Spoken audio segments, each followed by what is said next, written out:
Imagine this for a moment. You've spent your entire life being kind, always helping others, always putting a smile on your face, and doing your best to keep peace in every situation. But here's the scary part.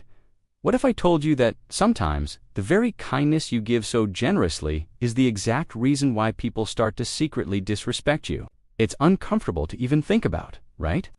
We grow up being told kindness is a virtue, that it opens doors, that it makes us good people, but somewhere along the way, something strange happens. Instead of gratitude, you might start noticing little signs of dismissal, of being overlooked, or worse, being taken for granted. And here's the emotional truth. It hurts deeply when the very thing you believed would bring you love and respect ends up leaving you invisible.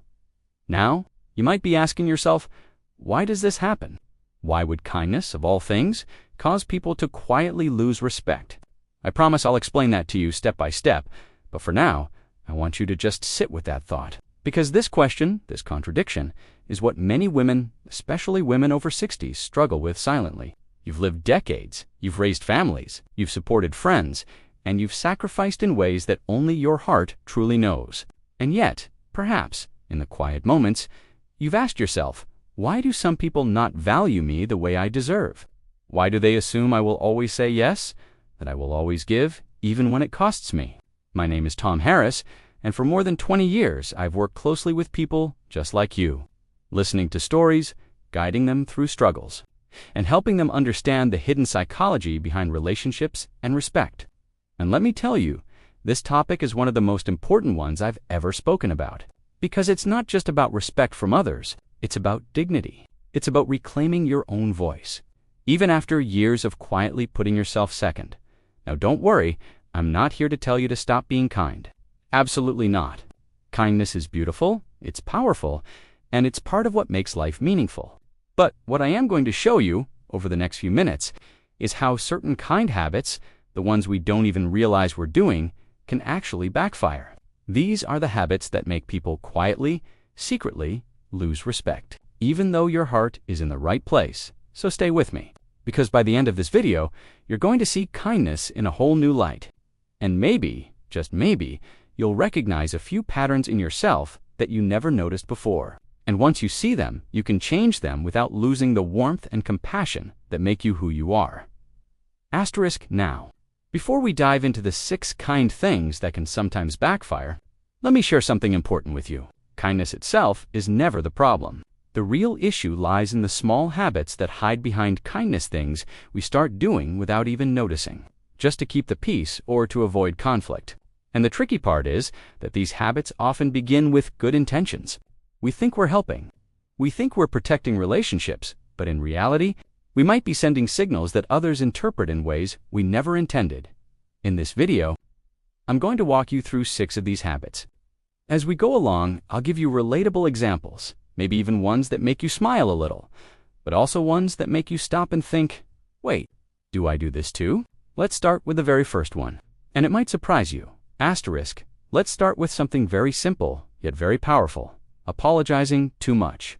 Have you ever caught yourself saying sorry, even when you didn't actually do anything wrong? Maybe you're at the grocery store, and someone bumps into you, yet you're the one who quickly says, "Oh, I'm sorry." Or maybe a friend arrives late, but somehow you end up apologizing for taking up their time. Sounds familiar? Now, here's the hidden problem with over-apologizing. Every time you say sorry when it's not needed, you're sending a quiet message that your presence, your needs, or even your space are less important. Over time, people stop seeing your kindness as consideration and start seeing it as weakness. And believe me, people pick up on this more than we realize. I once worked with a woman in her 70s who apologized for everything. If her chair squeaked, she'd say sorry. If she asked a question, she'd say sorry. One day, I gently told her, "Do you know how many times you've said sorry in just this one conversation?" She laughed nervously, but then her face grew serious, because she realized she'd been apologizing her whole life, as if she didn't deserve to take up space. Here's the thing. Saying sorry when you've genuinely done something wrong is a sign of strength. But saying sorry all the time, that slowly chips away at how others see you and how you see yourself. So, the next time you feel that little sorry about to slip out of your mouth, pause for a second. Ask yourself, is this really my fault? Or am I just trying to make someone else comfortable at the cost of my own dignity? Asterisk, now let's talk about another habit that seems kind on the surface, but can quietly erode respect. Always saying yes.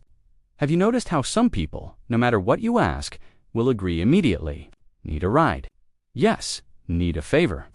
Yes. Need help even when they're exhausted? Yes. And maybe that person is you. At first, it feels good to be the dependable one. People smile. They thank you. They say, "You're such a good friend." But here's the catch. When every answer is always yes, people start assuming your time, your energy, and even your health are endlessly available. And once they start assuming, the gratitude disappears. What once felt like kindness now feels like obligation, both for you and for them. I remember a gentleman who used to help his neighbors with everything, fixing lights, babysitting kids, even mowing other people's lawns at the age of 65. When I asked him why he never said no, he told me half-jokingly, "If I say no, they might stop liking me." But here's the truth. People didn't respect his boundaries because he didn't have any. And slowly, instead of being grateful, his neighbors began to expect his help as if it was his duty. Now, don't get me wrong, generosity is beautiful, but constantly saying yes doesn't make you kind, it makes you invisible. It teaches others that your needs, your rest, and your limits don't matter. And here's the funny twist. When you finally do say no, people act shocked, like you've broken some rule. So let me ask you, when was the last time you said yes, even though you wanted to say no?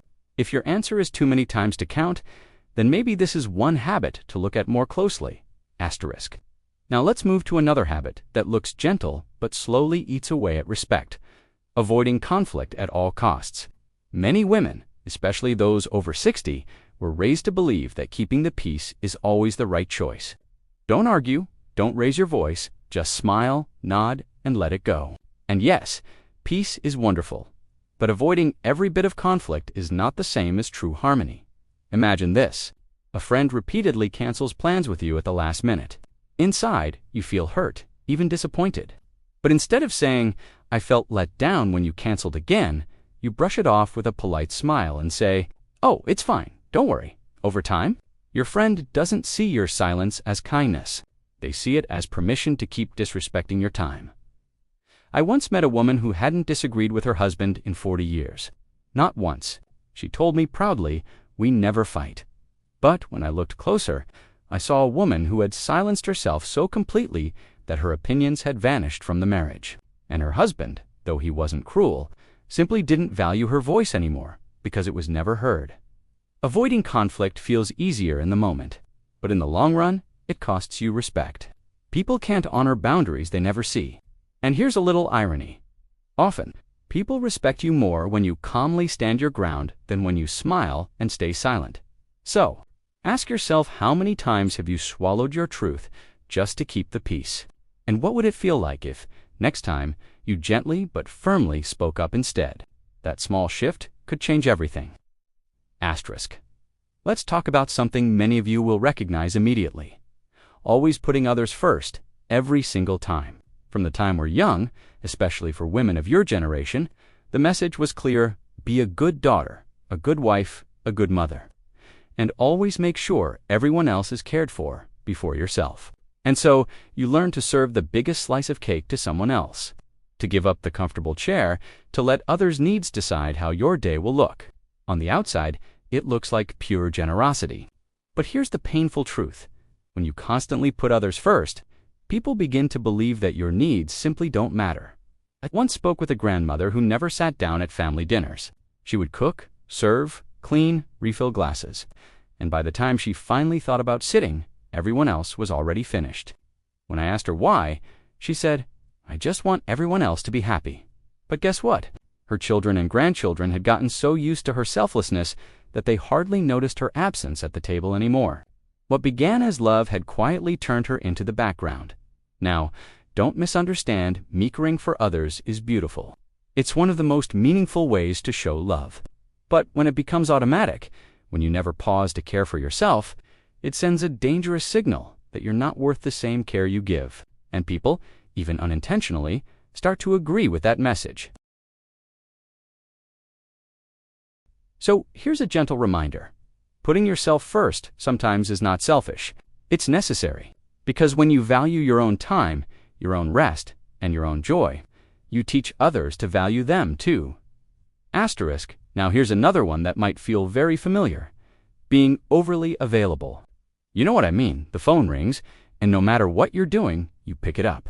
Someone knocks on your door, and you drop everything to answer. A neighbor asks for a favor, and you cancel your own plans just to help. At first, it feels good to be dependable. People thank you. They admire how reliable you are. But over time, something shifts.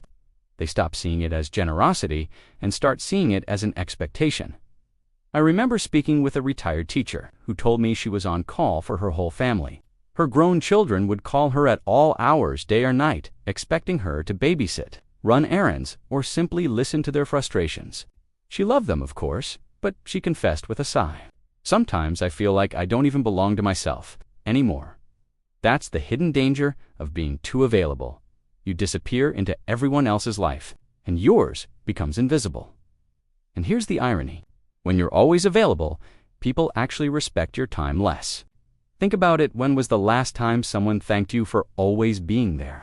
Chances are, it's been a while, because availability turns into routine, and routine turns into expectation. Now, I'm not saying you should stop helping others, far from it.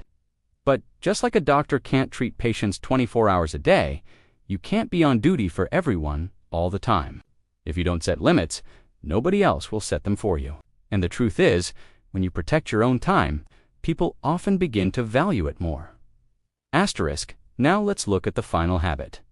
Downplaying your achievements. This one is so common, especially among kind-hearted women. Maybe someone compliments you on how well you cooked a meal, and you quickly respond, "Oh, it was nothing." Or perhaps a friend praises your career, your children, or even your resilience through difficult times. And you immediately brush it off by saying, "I just got lucky." Does that sound familiar? The problem is, when you minimize your achievements, people start to believe you. They stop recognizing the effort, the talent, and the strength that went into those accomplishments. Instead of respecting you more, they begin to overlook you. And over time, that quiet dismissal can leave you feeling unappreciated. I once met a woman who had worked as a nurse for over 40 years. She had saved lives, comforted families, and trained younger professionals. But when asked about her career, she would always smile and say, "Oh, I just did what anyone would do." The truth. Not everyone could do what she did. Her humility was beautiful, but her constant self-minimizing had made her grandchildren think of her work as ordinary. They didn't understand the greatness she carried because she had hidden it. Now, let's add a little humor here. Downplaying your achievements is like winning a gold medal and then saying, "Oh, it's just a shiny necklace." You laugh, but it's truth. That's how it looks from the outside. Here's the key. Acknowledging your achievements doesn't make you arrogant. It makes you real. It shows others the value you've created, and it allows them to respect you fully. So the next time someone compliments you, instead of brushing it off, try saying, "Thank you. That means a lot." Asterisk. Now that we've uncovered these 6 habits, let's pause for a moment and reframe the whole picture. Because I want you to hear this clearly, kindness is not the enemy. In fact, kindness is one of the greatest strengths you can carry, especially in a world that often feels harsh and rushed. The problem isn't kindness itself, it's kindness without boundaries. Think of it this way. A garden full of flowers is beautiful, but if there's no fence, anyone can walk in, pick the flowers, and leave nothing behind. Over time, the garden looks empty, and the gardener feels tired. But the moment you build a simple fence, not a wall, just a boundary, the flowers remain. The beauty grows, and people appreciate it more. That's how kindness works when paired with self-respect. So, instead of over-apologizing, practice speaking with calm confidence. Instead of saying yes to everything, start saying yes only when it truly feels right. Instead of avoiding conflict, learn to express your feelings gently but firmly. Instead of always putting others first, allow yourself to sit at the table and enjoy the meal too. Instead of being overly available, protect your time so people learn to value it. And instead of downplaying your achievements, honor them, because they are part of your story and your strength. You see, kindness with boundaries isn't weakness, it's wisdom. It tells the world, "I care about you, but I also care about me." And that balance is what makes people respect you more deeply. So ask yourself right now, Which of these 6 habits do you recognize in your own life? And more importantly, what small change can you make today to show kindness not just to others, but to yourself as well? Asterisk. So here we are at the end of our journey together, and I want to bring it all back to the very first question I asked you. Remember? I asked, what if your kindness is the very reason people secretly disrespect you? Now you know the truth. It isn't kindness that takes away respect, it's those 6 hidden habits that sneak into your daily life without you even realizing it. Over-apologizing, always saying yes, avoiding conflict, putting others first every time, being overly available, and downplaying your achievement siege. One comes from a good heart, but each one can leave you feeling unseen. But here's the hopeful part. You don't need to give up your kindness. You don't need to become someone else. All you need is to add self-respect to your kindness. Like salt to a meal, it brings out the flavor. It makes everything stronger. When you set boundaries, when you honor your own worth, your kindness becomes even more powerful. People notice it, people respect it, and most importantly, you begin to respect yourself more deeply than ever before. And now I want to ask you, directly, do you recognize yourself in any of these 6 habits? Maybe just one, maybe all of them. If you do, don't feel discouraged. Feel encouraged, because awareness is the first step toward change. Even the smallest shift, like saying thank you instead of "oh, it was nothing," can begin to transform the way people see you and the way you see yourself. If this message resonated with you, I invite you to share your thoughts below. Tell me which of these habits you've noticed in your own life. And if you found value in this conversation, consider subscribing so we can continue walking this path of growth and strength together.